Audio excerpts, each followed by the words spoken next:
Hi all, എല്ലാവർക്കും നമസ്കാരം. Welcome back to retro focus. Hema committee റിപ്പോർട്ടിന് പുതുമയൊന്നും ഇല്ലയെന്ന് ഒരുപാട് പേര് പറയുന്നുണ്ടായിരുന്നു. എന്തായാലും ഇപ്പോൾ അതിൻ്റെ ഇമ്പാക്റ്റ് കാണുന്നുണ്ടല്ലോ. നിലവിലിപ്പോൾ കൊച്ചിയിലും തിരുവനന്തപുരത്തും ഒക്കെ ആയിട്ട് ഒരുപാട് പ്രമുഖർക്കെതിരെ കേസുകൾ വന്നിട്ടുണ്ട്. നമുക്ക് അതിൻ്റെ ഡീറ്റെയിൽസിലേക്ക് എന്തായാലും ഒന്ന് പോവാം. അതിന് മുമ്പ് ഒരു ചെറിയ കാര്യം, നമ്മുടെ ചാനൽ ഒന്ന് സബ്സ്ക്രൈബ് ചെയ്യാൻ ശ്രമിക്കണം കേട്ടോ. ആലുവ സ്വദേശിയായ നടിയുടെ പരാതിയെ തുടർന്ന് 7 പേർക്കെതിരെ കേസെടുത്ത് നടപടികളുമായിട്ട് പ്രത്യേക അന്വേഷണ സംഘം മുന്നോട്ട് പോവുകയാണ്. ഇന്നലെയാണ് പ്രത്യേക അന്വേഷണ സംഘത്തിന് മുൻപിൽ മൊഴി നൽകിയത്. 7 പരാതികൾ നൽകിയിട്ടുണ്ട്. എല്ലാം സെപ്പറേറ്റ് ആയിട്ട് തന്നെയാണ് നൽകിയത്. അതിങ്ങനെയാണ്: 4 നടന്മാരുണ്ട്, ഒരു അഭിഭാഷകനുണ്ട്, 2 സിനിമ എക്സിക്യൂട്ടീവുകളുണ്ട്. നടപടികൾക്ക് കാലതാമസം ഉണ്ടാവില്ല എന്ന് അന്വേഷണ സംഘം ഓൾറെഡി പറഞ്ഞിട്ടുണ്ടായിരുന്നു. അതിൻ്റെ ഭാഗമായിട്ട് തന്നെയാണ് നിലവിലിപ്പോൾ കേസുകൾ വന്നിരിക്കുന്നത്. ജയസൂര്യക്കെതിരെ തിരുവനന്തപുരം കൺട്രോൾമെൻറ്റ് സ്റ്റേഷനിൽ കേസെടുത്തിട്ടുണ്ട്. മുകേഷിനെതിരെ മരട് പോലീസ് കേസെടുത്തു. ഫോർട്ട് കൊച്ചിയിലാണ് മണിയൻപിള്ള രാജുവിനെതിരെയുള്ള കേസ്. ഇടവേള ബാബുവിനെതിരെ കേസെടുത്തിരിക്കുന്നത് നോർത്ത് പോലീസാണ്. അഭിഭാഷക നേതാവായിരുന്ന ചന്ദ്രശേഖരനെതിരെ കേസെടുത്തിരിക്കുന്നത് കൊച്ചി സെൻട്രൽ പോലീസാണ്. പ്രൊഡക്ഷൻ കൺട്രോളറായ നോബിളിനെതിരെയുള്ള കേസ് പാലാരിവട്ടം പോലീസ് സ്റ്റേഷനിലാണ്.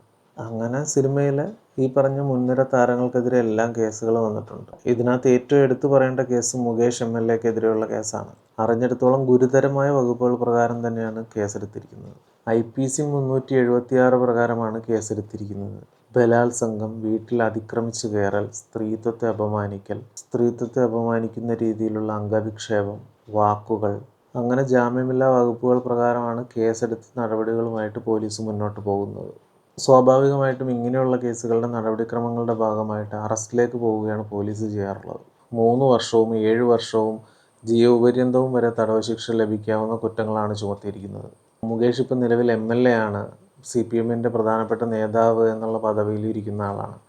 ഇതെല്ലാം തുടരുമോ എന്നുള്ളതെല്ലാം നമുക്ക് കണ്ടറിയേണ്ടതാണ്. നിലവിലെ 7 കേസുകളും സെപ്പറേറ്റ് ആണെന്ന് പറഞ്ഞല്ലോ. സമാനമായ രീതിയിൽ തന്നെയാണ് ബാക്കിയുള്ളവർക്കെതിരെയും കേസുകൾ എടുത്തിരിക്കുന്നത്. ഈ ആരോപണ വിധേയരായവർ മുൻകൂർ ജാമ്യത്തിന് വേണ്ടി ഹൈക്കോടതിയെ സമീപിക്കുന്നുണ്ടെന്നാണ് അറിയാൻ കഴിഞ്ഞത്. മുകേഷ് ഹൈക്കോടതിയെ ഇതുവരെ സമീപിച്ചിട്ടില്ലെന്നും അറിയാൻ കഴിഞ്ഞു. നിലവിലെ മുകേഷ് എവിടെയാണെന്നറിയില്ല. നിലവിൽ അന്വേഷണ സംഘത്തിൻ്റെ നടപടികൾ തുടർന്നുകൊണ്ടിരിക്കുകയാണ്. 18ഓളം പരാതികളാണ് അന്വേഷണ സംഘത്തിന് മുൻപിലുള്ളത്. സിനിമാ മേഖലയിൽ ഇത്രയേറെ പ്രശ്നങ്ങൾ നിൽക്കുമ്പോൾ ഒരു നയരൂപീകരണ കമ്മിറ്റിയുടെ ആശയം മുന്നോട്ട് വന്നിരുന്നു. ആ ഒരു കമ്മിറ്റിയിൽ ആരോപണ വിധേയരായവരുടെ പേരുകൾ വന്നിട്ടുള്ളത് കൊണ്ട് തന്നെ സിനിമാ സംഘടനകൾ തമ്മിൽ അഭിപ്രായ വ്യത്യാസങ്ങൾ വന്നിട്ടുണ്ട്. ഈ കഴിഞ്ഞ ദിവസം AMMA സംഘടനയിൽ കൂട്ടരാജി അല്ലെങ്കിൽ ഭരണസമിതിയെ പിരിച്ചുവിട്ടത് ഒരു ഏകപക്ഷീയമായ തീരുമാനമായിരുന്നു എന്നുള്ള പ്രതികരണങ്ങൾ ഉയർന്നു വന്നിട്ടുണ്ട്. കൂട്ടായ ചർച്ചയായിരുന്നു വേണ്ടിയിരുന്നത്. അങ്ങനെ ഒരു കാര്യം ഉണ്ടായില്ല എന്നും അഭിപ്രായം പറയുന്നുണ്ട്. ഇത്രയും വലിയ പ്രതിസന്ധി നേരിടുന്ന സാഹചര്യത്തിൽ രാജിവെച്ച് മാറി നിൽക്കുക എന്ന് പറയുന്നത് ഒഴിഞ്ഞു മാറി നിൽക്കുന്നതിന് സമാനമായൊരു പ്രവൃത്തിയായിരുന്നു എന്നാണ് പലരും അഭിപ്രായപ്പെട്ടത്. അതുകൊണ്ട് തന്നെ പലരും പരസ്യ പ്രതികരണങ്ങളുമായിട്ട് തന്നെയാണ് മുന്നോട്ട് വന്നത്. ഇങ്ങനെയുള്ള അഭിപ്രായങ്ങളാണ് AMMA എന്ന് പറയുന്ന സംഘടനയുടെ ഉള്ളിൽ നിന്ന് തന്നെ വരുന്നത്. ഹേമ കമ്മിറ്റി റിപ്പോർട്ട് പുറത്തു വന്നത് ഒരുപാട് പേരുകൾ മറച്ചു വെച്ചുകൊണ്ട്, ഒരുപാട് പേജുകൾ മാസ്ക് ചെയ്തുകൊണ്ടാണ്. എന്നിട്ട് പോലും അതിൻ്റെ ഇമ്പാക്റ്റ് ഇത്രത്തോളം എത്തിയിട്ടുണ്ട്. ഇനിയുള്ള മണിക്കൂറുകളിൽ പ്രമുഖരായ പലരും അറസ്റ്റിലാകുമോ, ഇനിയും പല വാർത്തകളും പുറത്തു വരുമോ എന്നെല്ലാം നമുക്ക് കാത്തിരുന്ന് കാണേണ്ടത് തന്നെയാണ്. ഹേമ കമ്മിറ്റി റിപ്പോർട്ട് പുറത്തു വന്നപ്പോൾ പലരും പറയുന്നുണ്ടായിരുന്നു അതിന് വലിയ പുതുമയൊന്നും തോന്നിയില്ലായിരുന്നു. എന്നാൽ അതേ റിപ്പോർട്ട് പുറത്തു വന്നതിനെ തുടർന്നാണ് ഒരുപാട് പേര് മാധ്യമങ്ങൾക്ക് മുന്നിലേക്ക് വന്ന് തങ്ങളുടെ അനുഭവങ്ങൾ, തങ്ങൾക്കുണ്ടായ മോശമായ അനുഭവങ്ങൾ പറഞ്ഞത്.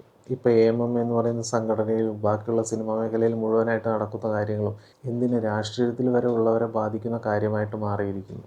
നിങ്ങൾക്ക് പുതുമയൊന്നും തോന്നിയില്ല എന്ന് പറഞ്ഞിരുന്ന ഹേമ കമ്മിറ്റി റിപ്പോർട്ടിൻ്റെ ഇമ്പാക്റ്റാണ് ഇതെല്ലാം. അതെങ്കിലും തിരിച്ചറിയാൻ സാധിക്കട്ടെ എന്ന് പ്രതീക്ഷിക്കുന്നു. ഇത്രയുമാണ് ഈ വീഡിയോയിൽ പറയാനുള്ളത്. മറ്റൊരു വീഡിയോ ആയിട്ട് പിന്നീട് കാണാം. Thank you.